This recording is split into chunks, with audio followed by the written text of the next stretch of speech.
సంవత్సరాల తరబడి ఎన్ని మందులు వాడినా మీ మోకాల నొప్పులు తగ్గట్లేదా? ప్రాణ పెయిన్ క్లినిక్ లో అత్యాధునిక చికిత్స. ఏపీలో ఈసారి జరిగిన ఎన్నికలు చాలా స్పెషల్. ఎందుకంటే అసెంబ్లీ, పార్లమెంట్ అభ్యర్థులుగా మాజీ ముఖ్యమంత్రుల వారసులు బరిలోకి దిగడమే ఇందుకు కారణం.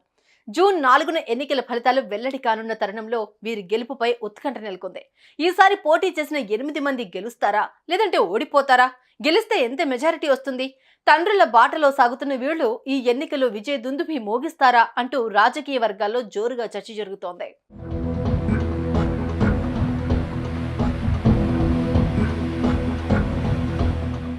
ఆంధ్రప్రదేశ్లో ఎన్నికలు ముగిశాయి. దీంతో ఆయా పార్టీలు గెలుపోటములపై బేరీజు వేసుకుంటున్నాయి. ఈ నేపథ్యంలో ఎన్నికల బరిలో నిలిచిన 8 మంది అభ్యర్థులు మాత్రం స్పెషల్ అంటున్నారు.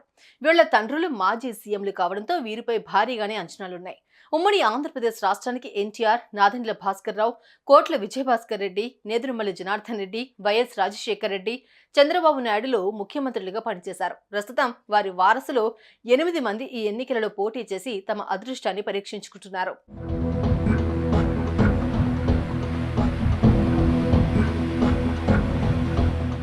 దివంగత సీఎం వైఎస్ రాజశేఖర్ రెడ్డి తనయుడు జగన్మోహన్ రెడ్డి ఎన్నికల సమరంలో పాల్గొన్నారు. 2019 ఎన్నికల్లో వైసీపీని అధికారంలోకి తెచ్చి సీఎం అయిన జగన్ మరోసారి విజయంపై ధీమాతో ఉన్నారు. పులివెందుల నియోజకవర్గంలో ఆయన గెలుపు ఖాయమే. కానీ రాష్ట్రంలో మరోసారి వైసీపీ అధికారంలోకి వస్తుందా లేదా అన్నది జూన్ 4 వరకు వేచి చూడాల్సిందే. ఇక వైఎస్ రాజశేఖర్ రెడ్డి కూతురు షర్మిల అన్నతో విభేదించి తెలంగాణకు వెళ్లి వైఎస్ఆర్ తెలంగాణ పార్టీ పెట్టింది. అక్కడ ఎన్నికల్లో పోటీ చేయకుండానే దానిని కాంగ్రెస్ పార్టీలో విలీనం చేసి ఏపీ కాంగ్రెస్ అధ్యక్షురాలిగా తొలిసారి ఎన్నికల్లో కడప ఎంపీ అభ్యర్థిగా బరిలోకి దిగింది. అక్కడ తన సోదరుడు అవినాష్ రెడ్డి ఓటమి లక్ష్యంగా పనిచేసిన షర్మిల ఎంతవరకు విజయం సాధిస్తుందో వేచి చూడాలి.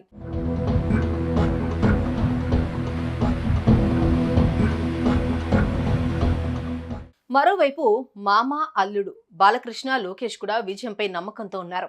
హిందూపురంలో వరుసగా 2 సార్లు గెలిచిన బాలకృష్ణ దివంగత ఎన్టీఆర్ తనయుడు. ఈసారి బాలయ్య హ్యాట్రిక్ పక్కా అని అంటున్నారు. ఇక 14 ఏళ్లు ముఖ్యమంత్రిగా చేసిన అనుభవం ఉన్న చంద్రబాబు నాయుడు కొడుకైన లోకేష్ మంగళగిరిలో గెలిచి బోని కొట్టాలని చూస్తున్నారు. గత ఎన్నికల్లో ఇక్కడ ఓటమి పాలైన లోకేష్ ఈసారి గెలుస్తాననే విశ్వాసంతో కనిపిస్తున్నారు. గత ఎన్నికల్లో ఓటమి నేపథ్యంలో ఈసారి అక్కడ ఆయన గెలుపు తప్పనిసరిగా మారింది. ఇక నందమూరి కుటుంబం మరో వారసురాలు దగ్గుబాటి పురంధేశ్వరి తన అదృష్టాన్ని పరీక్షించుకుంటున్నారు. గత ఏడాది జూలై 4న ఏపీ బీజేపీ అధ్యక్షురాలిగా ఎన్నికయ్యారు. ప్రస్తుతం రాజమండ్రి ఎంపీగా బీజేపీ తరపున పోటీ చేశారు.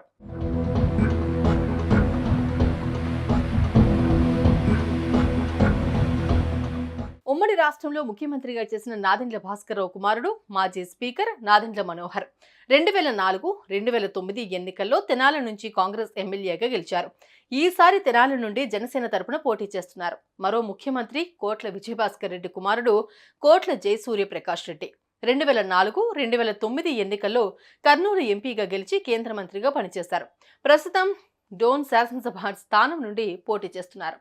మాజీ ముఖ్యమంత్రి నేదురుమల్లి జనార్దన్ రెడ్డి, మాజీ మంత్రి నేదురుమల్లి రాజ్యలక్ష్మి కుమారుడు రామ్ కుమార్ రెడ్డి ఈ ఎన్నికలలో వెంకటగిరి శాసనసభ స్థానం నుండి రాజకీయ అరంగేట్రం చేశారు. వైసీపీ తరపున ఎన్నికల బరిలో నిలిచారు. మొత్తంగా ఈ 8 మంది వారసులు ఎంతవరకు విజయం సాధిస్తారో వేచి చూడాలి.